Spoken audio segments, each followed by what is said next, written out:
تو آج ہم اسلام آباد کے ایک بہت مشہور بڑے ہسپتال پمز یعنی Pakistan institute of medical sciences اس سے جڑی ایک شہری کہاوت پہ بات کر رہے ہیں۔ جی کہانی ہے پمز کے گمشدہ وارڈ کی، جی ایک ایسا حصہ ہسپتال کا جس کا اب نقشوں میں بھی کوئی ذکر نہیں ملتا۔ جی بالکل، یہ قصہ جو ہے یہ 1990 کے دہائی کے آخر کا بتایا جاتا ہے۔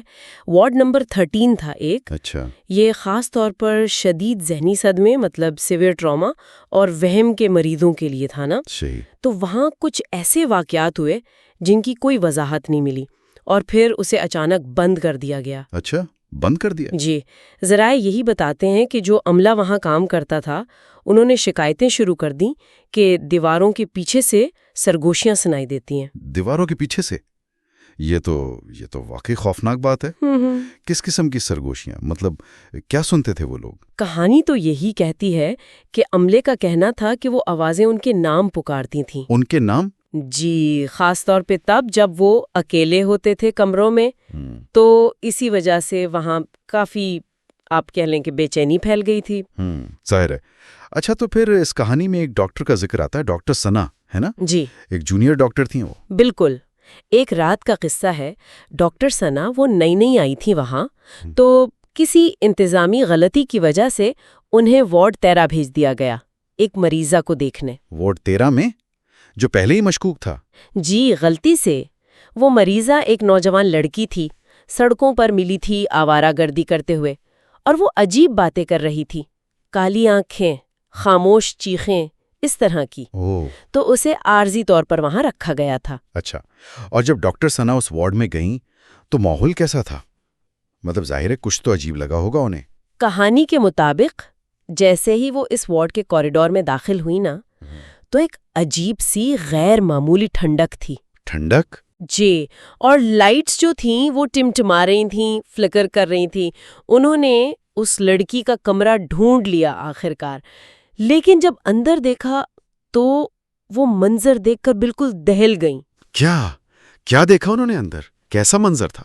کمرے کی دیواروں پر جیسے خون کے دبے تھے، بستر ٹوٹا ہوا تھا، اور اس کے جو سٹریپس ہوتے نا چمڑے کے، وہ پھٹے ہوئے تھے۔ اوہ خدایا! اور سب سے عجیب بات، چھت تک نا کالے ہاتھ کے نشان تھے، اوپر تک۔ ہاتھ کے نشان؟ چھت تک؟ جی، جیسے کوئی اوپر چڑھنے کی کوشش کر رہا ہو، اور وہ مریض لڑکی وہ وہاں تھی ہی نہیں۔ وہ غائب تھی؟ بالکل غائب۔ خوفناک۔ یہ تو صرف سوچنا ہی کافی ہے۔ اچھا، پھر کیا ہوا؟ ڈاکٹر ثنا نے کیا کیا؟ پھر کہانی میں آتا ہے کہ اچانک کمرے کا دروازہ زور سے ان کے پیچھے بند ہو گیا۔ بند ہو گیا؟ جی، اور ساتھ ہی پورے کوریڈور کی بتیاں بجھ گئیں، اندھیرا چھا گیا۔ ڈاکٹر ثنا ظاہر ہے گھبرا گئیں، باہر نکلنے کے لیے بھاگیں، لیکن ہر راستہ، ہر دروازہ جب بھی وہ کسی طرف جاتیں وہ گھوم پھر کر انہیں واپس اسی کمرے میں لے آتا۔ اسی خون والے کمرے میں؟ جی، اسی کمرے میں۔ وہ جیسے ایک نہ ختم ہونے والے چکر میں پھنس گئی تھیں۔ کہتے ہیں اندھیرے میں انہیں سرگوشیاں سنائی دے رہی تھیں جو ان کا نام پکار رہی تھیں۔ پوری رات تو وہیں پھنسی رہیں؟ اگلی صبح کیا ہوا؟ انہیں کسی نے ڈھونڈا؟ اگلی صبح جی، جب باقی عملہ انہیں ڈھونڈتے ہوئے وہاں پہنچا تو ڈاکٹر ثنا اسی کمرے کے ایک کونے میں بالکل سہمی ہوئی بیٹھی تھیں۔ کس حالت میں تھی وہ؟ ان کی آنکھیں خوف سے بالکل پھٹی ہوئی تھیں، اور وہ چپ تھیں، بالکل خاموش، گونگی ہو چکی تھیں۔ گونگی؟ مطلب؟ کہتے ہیں کہ اس واقعے کے بعد انہوں نے زندگی میں پھر کبھی ایک لفظ نہیں بولا، بالکل خاموش ہو گئیں۔ یا اللہ، یہ تو بہت سنگین واقعہ ہے۔ انتظامیہ نے پھر کیا کیا؟ مطلب اس کو ایسے تو نہیں چھوڑا ہوگا؟ نہیں، بالکل نہیں۔ اس واقعے کے بعد تو ہسپتال انتظامیہ نے بہت خاموشی سے اور بہت تیزی سے وارڈ 13 کو مکمل طور پر بند کرنے کا فیصلہ کیا۔ مکمل طور پر بند؟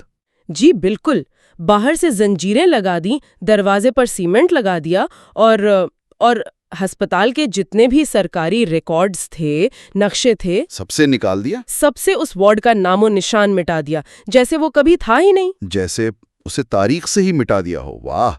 لیکن کیا یہ کہانی وہیں ختم ہو گئی؟ کیونکہ ایسی کہانیاں تو اکثر زندہ رہتی ہیں نا؟ بالکل، آپ صحیح کہہ رہے ہیں، یہ وہیں ختم نہیں ہوئی۔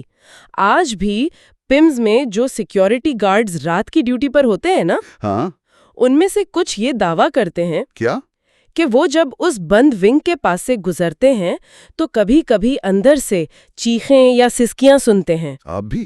جی، اور کچھ تو یہ بھی کہتے ہیں کہ انہوں نے جو پرانے دھندلے شیشے والے دروازے ہیں نا اس بند حصے کے، ان کے پیچھے ایک زرد رنگ کی بیمار سی لڑکی کو دیکھا ہے جو ہسپتال کے خالی کوریڈورز میں گھور رہی ہوتی ہے۔ یہ تو واقعی رونگٹے کھڑے کر دینے والی بات ہے۔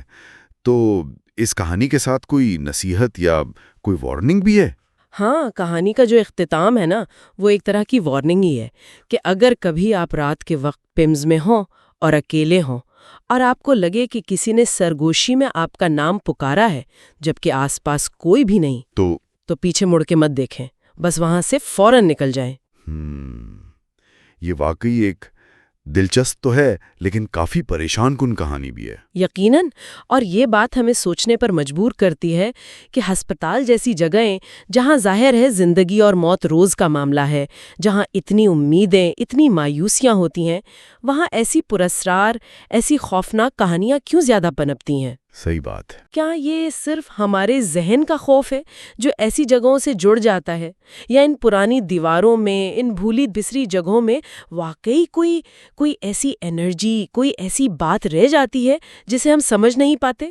یہ گہرا سوال ہے۔ جی، پمز جیسے اتنے بڑے ادارے میں ایک حصہ جو بند کر دیا گیا، جسے نظر انداز کر دیا گیا، وہ بہت آسانی سے لوگوں کے ذہنوں میں ایک پراسرار جگہ بن جاتا ہے، اور وقت کے ساتھ ساتھ وہاں سے ایسی کہانیاں جڑ جاتی ہیں اور وہ پھیلتی جاتی ہیں۔ بالکل، یہ سوچنے کی بات ہے کہ کیسے کسی جگہ کا ماضی اور اس سے جڑا ہوا خوف اس کی پہچان کا، اس کی شناخت کا حصہ بن جاتا ہے۔